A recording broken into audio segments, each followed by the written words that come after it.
In this video, I'm going to help you improve your forehand if you are intermediate or even advanced player. And as I mentioned in all my videos, the footwork and the technique is the foundation of a really good forehand. And that's why I talk so much about this, because every shot starts on your legs and the power comes from your legs. So if you want a powerful forehand, you need to understand that your power is on your legs, and the power is not in your legs. It's the power starts on the floor. So you need to bring the power from the floor and then you accelerate the ball. Always the power is here. You need to bring it, and then the kinetic chain will reach the contact point, and here you accelerate more. But you need the energy that is on the floor, and for that you need powerful forehands, and for that you need the basic footwork. And if you are more advanced or intermediate players, means that you already know how to play, and if you know how to play, you know how to move, because tennis starts with your legs. And the basic footwork and a bit of footwork is to do 1, 2 double step, 1, 2 recover, 1, 2 split. I'm gonna do this fast because I understand you already know that. Then if you move to the side, you do 1 here and you do open stance and you play, and then you recover, 1, 2 split. If the ball is too high, you can step inside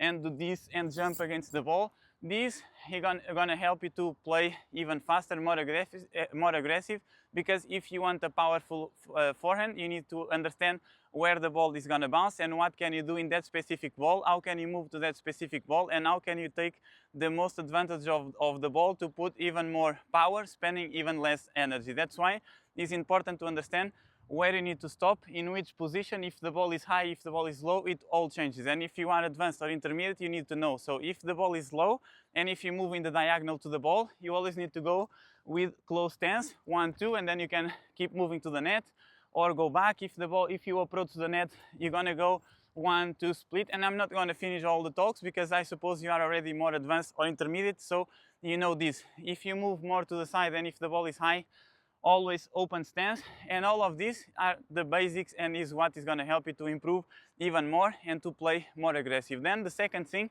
you need to understand is that to play powerful forehands, you need to use more acceleration of the head of the racket. And this lag here that you do with the racket, you need this to accelerate more. If you want to play fast and aggressive, you also need to be consistent. So first you need to understand that consistency is first. You need to be consistent to control as much balls as possible over the net. And consistency at this level, intermediate or advanced, I expect that you can control 500, 1,000 balls and maybe miss 10 balls. Because if you want to be consistent, consistency is this. I can be here 1 hour and don't miss balls. Then once you are consistent, you need to understand and know how to control balls. And by control, I mean to play for the forehand or for the backhand and do it consistently without mistakes. This is the basics, but if you want to be good, you need to just do the basics more often for tennis or for life. And then you need to, after that, consistency and control, you need to do the topspin. And then lastly is the speed and the acceleration. This video is more about speed and acceleration also, because if you want to be better, you need to go through speed.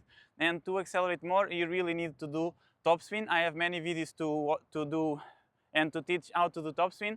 I also, by the way, create the second part of my course, is already launched, where you learn topspin and open stance alone. You don't need coach, you don't need partner, you can do it alone at home. 11 lessons, no fluff, it's easy to understand.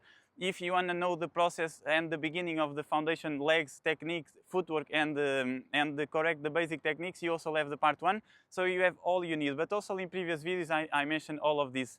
If you want to really accelerate more, this is the most important thing. So when you prepare, here the racket is going down, and in this moment you need to accelerate as fast as possible. And this is going to be possible to do if you read well the ball. Because, for example, you want to play more aggressive, but sometimes because you learn, and as you see in my videos, you learn like that with the racket up, and then you want to accelerate balls that you don't have time. So first, if you want to accelerate, you need to understand, okay, do I have the time to accelerate this ball? Am I in the right position to accelerate this ball? If not, you cannot accelerate. You need to be consistent and wait for the next ball to accelerate. And you only accelerate if you really have the balls to accelerate the ball. Because sometimes can happen you go to a match where you don't have actually any ball to accelerate. You really need to understand if you have the time, because if you want to accelerate and you take so much risks, of course you're gonna miss and you're gonna lose confidence and you're gonna lose the match. You always need to find the best strategy to win that specific game. Doesn't matter if you need to play fast, open more angles, or just do more drop shots. You need to find the best strategy to win that match. But if you go to the practice, you need to practice differently and understand that faster you accelerate, faster you play, and the more you accelerate on that practice, then faster you're gonna hit consistently in the match. So if you go to the match and you always play to the practice and you always play as aggressive as possible, when you go to the match, your consistency is gonna be with high pace, and you're gonna have an advantage against your any other opponent, because usually you see many players practicing like slow just to keep the rhythm. If you do the opposite, if you go to the practice and you always try your best, you're gonna improve your forehand. Then to do more topspin, I do all the videos and my course for that, but if you want to accelerate more and if you already have good level, you need to understand that all your movement depends on the ball that is coming. If the ball is too deep and too close to the line, you cannot go here. If the ball is too deep and close to the line, you need just to open, and you need to reach this position as fast as possible, because it's from here that you're gonna accelerate and you cannot lose time along the way. If you have more time, you can prepare more, and while you prepare, you generate more, you accumulate more energy, and then you explode to hit that ball more powerful. And if you do this, of course, you're gonna take more advantage of the weight of the racket, and it's here without stopping that you accelerate. This is the most important thing on your forehand, is to do this slow, slow, slow, slow, and here you go. Like as you can see, slow, slow, slow, and go. And you can practice this with as much speed as you can, and always remember, use this footwork, close stance, to warm up, to activate more your legs and to be more active on your lessons. But then when you play, if you play too fast, you actually need to use more times open stance here, and you need to play and know how to play and keep the balance without stopping your legs, because the ball is gonna be too fast. So you need to use footwork also like that, where you need to keep energy, but you need to be balanced, and you need to mix a lot of things at the same time. So if you want also a powerful forehand, you need to work a lot on your fitness, and you need to be well prepared physically to actually accept and face the challenge that is tennis, because it's not easy. And another thing is, to have a powerful forehand, you need to cover all court with forehand, and you need to understand, okay, if I want a powerful forehand, let me use the forehand more times. And if you hit, let's say 70% or 80% of your match is forehands, you can do the same on your practice, and understand that, okay, I can practice my backhand and become really good on backhands, but if all your game is based on your forehand, no matter how good you're gonna be on your backhand, your forehand is always going to be the shot that makes a difference. So it makes sense to spend more time with the shot that will make more difference on your game, and is the shot that is going to win the match actually. So you need to do as many repetitions as possible, and then also for another side, you need to repeat enough backhands to just give you the confidence that you go to the match and you can actually consistently play backhands cross court if you need, or you can change directions. That in your level, if you are advanced, is really important to understand, okay, with backhands I can just control, I can play cross court deep balls, and I can change directions easily for the down the line, and this is enough just to then become better on your forehand. Also, if you want to use your forehand, and if you want to win more points with forehand, more matches and more tournaments, you need to understand the tactic behind this strategy. So if I want to play with more forehands, I need to understand that on this side, my forehand should be a little bit higher here, and then I recover, and when I recover, I go to the other side, and when I hit this ball high, then I do the split step. Okay, I'm gonna do here because you cannot see there, but imagine I'm gonna do this, I'm gonna recover, and if I do this split step in the middle, and if I wanna cover all court with my forehand, after that down the line ball, so for example, I'm here, I play down the line, I need to recover to the other side of the court, as you know, because you are more advanced, so I'm not gonna demonstrate here. I suppose you already know, otherwise this video doesn't make even sense to you. So if you are in the other side, and then 70% of the times you play down the line, so 70% of the time, 7 out of 10 balls is gonna play cross court. So you already know that the ball is gonna go to the other side, so you do the split step, let's say in the middle, you're gonna do this, okay, and you're gonna run in this with like this. So you do split step, you're gonna do one, and you're gonna run like that while you prepare. And you start to do more inside outs and more inside ins while you play. And actually, to do powerful forehands and to dominate with your forehand, you actually need to work a lot forehands on that side of the court, and for that I'm gonna turn the camera and I'm gonna show you here. So I already changed the camera, and as you can see, if you want powerful forehands, you need to get used to play on this side of the court, because it's gonna be here that you're gonna play most of the times, and your opponents are always gonna try to play balls to your backhand, and you are always gonna play forehands, because they don't understand that actually is more difficult for you if they play to your actually forehand than to the backhand, because backhand you can always go around and play one forehand. And if you want to do really good powerful forehands, you need to understand that while you prepare, you need to accumulate energy, and you always need to stop. The power is always on your legs again, and from here you need to accelerate a lot the head of the racket and safe. You want power but safety at the same time, and for that you really need to brush a lot of times the ball. And if you are advanced and you are watching this video, of course I'm not going to talk about here why or how, or because I talk in all other videos, but the right grip to do this is semi-western grip. If you consider yourself intermediate or advanced player but you have eastern grip and you want powerful forehands, I don't think this is going to be helpful for you, because I don't believe you can be really aggressive with eastern grip. And one of the easiest way to understand this is I play for many years, I have too many hours of experience, and if I try to change for eastern grip, just is even easier to understand. I can play all kinds of backhands, one hand, two hands, and slice. But if I change the grip to eastern grip, I can control balls, but I will never feel the same feeling to accelerate and just, oh, I can control 1,000 balls here and play 1,000. No, it's a little bit luck, and it's even easier to accelerate when the ball is already coming with speed. To generate full power with zero speed and full power with zero speed, it's even easier when the ball is dead, like when you feed balls or when the coach is feeding balls like that. So when the coach is feeding like that, you can work full power, and if you have eastern grip, it's really difficult. So if you are intermediate or you consider even advanced player, it's always worth it to change from eastern grip, from this grip, to semi-western grip. My grip is a little bit smaller, as I always say. I don't have a finger here. My hand covers here, but I prefer to accelerate, and to accelerate in this part is much easier. But I would really consider this. Go through all my process I talk in the courses or even in the free YouTube videos, so you can easily change, and this will change your game and it will change your forehand, because remember, it's much easier to do 1, 2, or 3 steps back and then move 10 forward than trying to fix something that is not going to be easy to fix, or is going to be actually really, really difficult. I don't believe I am that 0.1% that plays like that and plays well, and I don't believe you are, but you can always try and see. This is not a video where I can say something and you're going to change immediately. So it will take time. You need to go to the practice and accept, okay, today I'm going to try my best. I'm going to work hard, but work hard and smart, because if you go to the court and if you do 1,000 balls, you always try to accelerate, you always miss, but you don't learn with that each mistake, it will never change your game and you will never get better.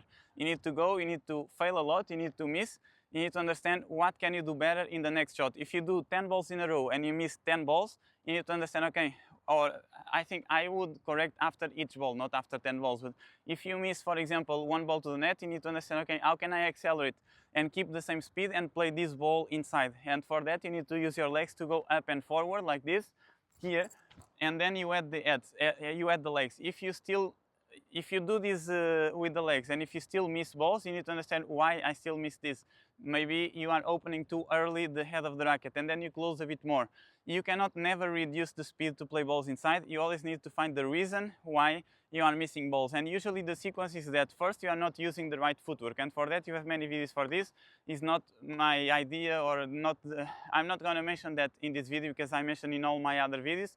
Then if you already use the legs, usually the second mistake is that you're going to try to accelerate using your legs, but your eyes are going to go out of the ball.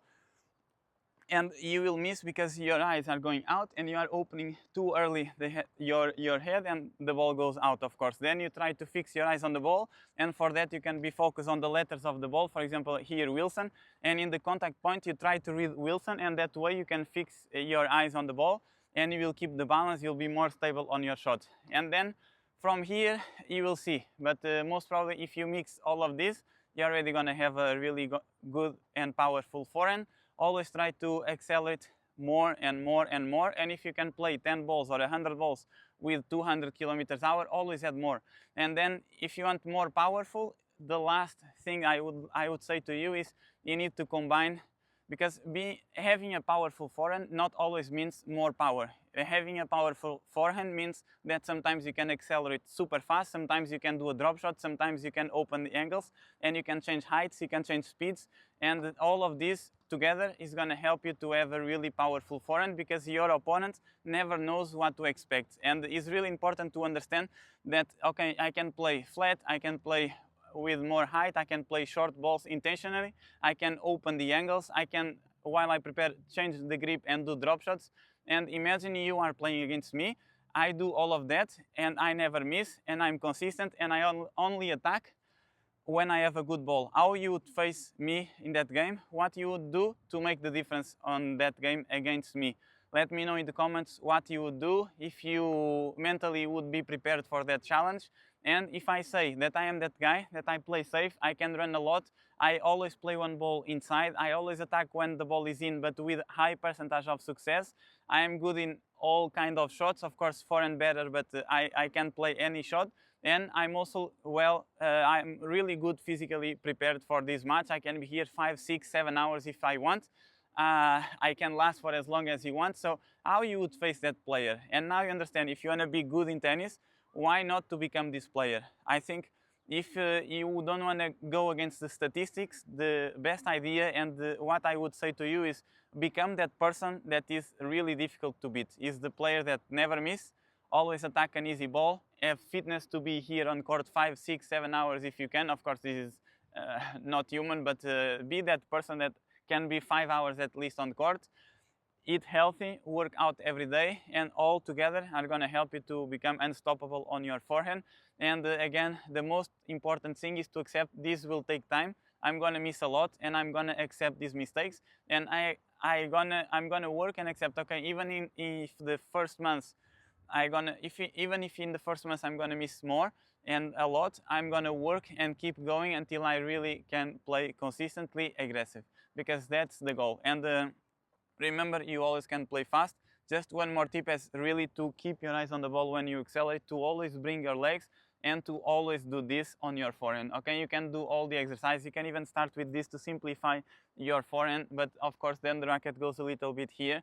Okay, and don't focus so much in so much details. The most important thing is to listen this sound when you brush the ball, to listen the topspin. If you listen the topspin and if you can accelerate fast without losing the balance, it's really difficult to miss. So if you have any questions, if you think like I didn't mention anything that if you think that I could mention more details in this video, let me know here in the comments. I will do another video about that. Also, if you'd like me to talk about some specific topic or part of the forehand that I didn't mention here, let me know. Let me know from where you're watching, for how many months or maybe over a year, because I'm here in 17 months, are you watching me, and how helpful is this video. And looking forward to seeing another video. By the way, I forgot also to say that 85% of you are still not subscribed to this channel. And first, I want to say thank you again, and I'm really grateful that you are here. I'm really happy with all your comments and engagement. But second, I would like, if you really like these videos and if you find this helpful, please like this video, comment here, and subscribe, because when you like, comment, and also if you are subscribed, you are saying to the algorithm that this video is actually good, and then they will share, the algorithm is going to share this with more players, and we are in the mission to reach 100,000 subscribers. So I hope you can be part of this community. Be here, we're going to be here for the long run. Big goals with this channel. I really want to be the #1 tennis coach to help you. I'm going to help you with all your needs. So everything you feel I can improve or can get better, always comment here, because as I always say, we can always get better. We are always working to get better, and every day is a new chance to do it better. So I hope you enjoyed this video. I hope I can see your comment here, and I'll see you in this one right here. Thank you.